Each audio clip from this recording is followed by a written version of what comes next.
वंदे बोधमयं नित्यं गुरुं शंकररूपिणं यामाश्रिता हि वक्रोऽपि चंद्रो सर्वत्र वंदते।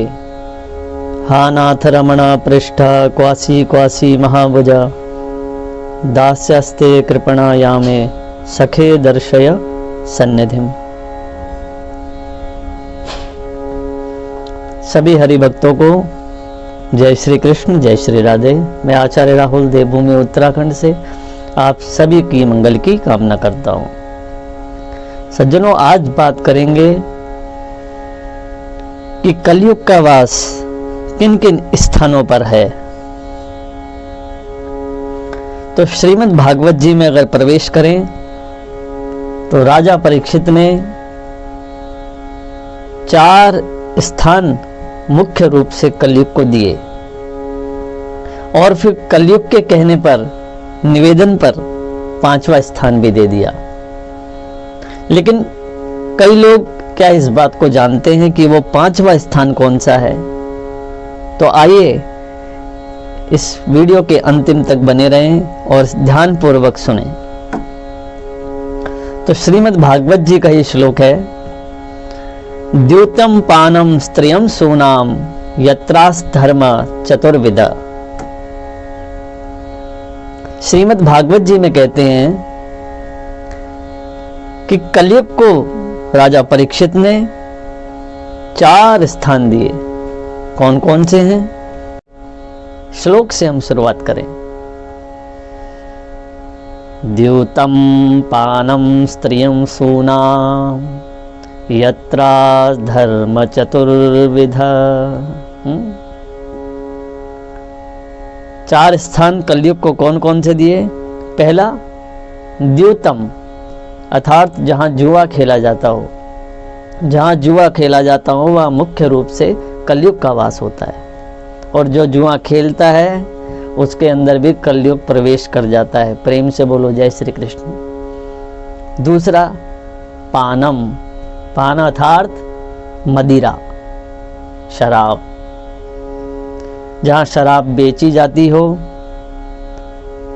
जहां शराब पी जाती हो, वहां कलयुग का मुख्य रूप से वास होता है। तीसरा, स्त्रीह अर्थात जहां वैश्याल्य हो, जहां वैश्य आगामी लंपट पुरुष रहते हो, वो तीसरा स्थान भी कलयुग को दिया। सुनाम, चौथा, जहां पशुओं की हिंसा की जाती हो, पशु काटे जाते हो, खाए जाते हो, वहां पे भी कलयुग का वास दिया।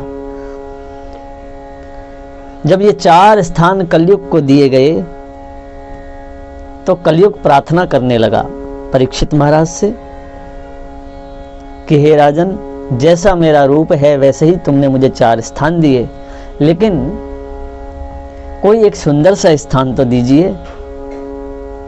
जब हम घर बनाते हैं तो घर में भी एक सुंदर स्थान होता है, जिसे हम ड्राइंग रूम बोलते हैं। तो वैसे ही परीक्षित महाराज को कलयुग कह रहा है कि हे राजन, एक सुंदर सा स्थान भी दे दीजिए। जैसे मेरा रूप है वैसे ही आपने मुझे स्थान दिए।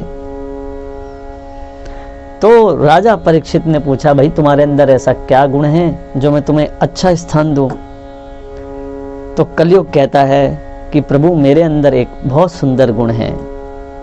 तो कलयुग केवल नाम आधारा, सुमिर सुमिर नर उतर ही पारा। कलयुग में केवल भगवान का नाम लेने मात्र से जीव का कल्याण हो जाता है, ऐसा कलयुग कहता है स्वयं। राजा परीक्षित प्रसन्न हो गए कलयुग के इस गुण पर, और उन्होंने 5वां स्थान कलयुग को दे दिया। कौन सा? रजो वैरम च पंचमम अर्थात स्वर्ण में, सोने में कलयुग को वास दे दिया। तो सज्जनों, अब आप विचार कर रहे होंगे, सोना तो हम भी पहनते हैं, तो क्या कलयुग हमारे अंदर प्रवेश करेगा? पर नहीं, ऐसा नहीं है। तुम ही निवेदित भोजन करही, तुलसीदास जी कहते हैं रामायणी जी में, कि जब भगवान को कोई भी चीज समर्पित की जाती है या फिर धर्म के कार्य पे कोई भी धन समर्पित किया जाता है तो वो पवित्र हो जाता है। इसी प्रकार दान भी किया जाता है। तो जब भी स्वर्ण पहने तो पहले भगवान को अर्पित कर दें, उसका पूजन कर दें तो पवित्र हो जाएगा। क्योंकि एकादश स्कंद में उद्धव माधव संवाद में स्वयं भगवान कहते हैं कि धातु नाम आकस्मिकम, धातुओं में स्वर्ण मेरा ही स्वरूप है। तो स्वर्ण जो है पवित्र भी है, लेकिन धर्म युक्त हो, वो मेहनत की कमाई से कमाया हुआ सोना हो तो पवित्र है।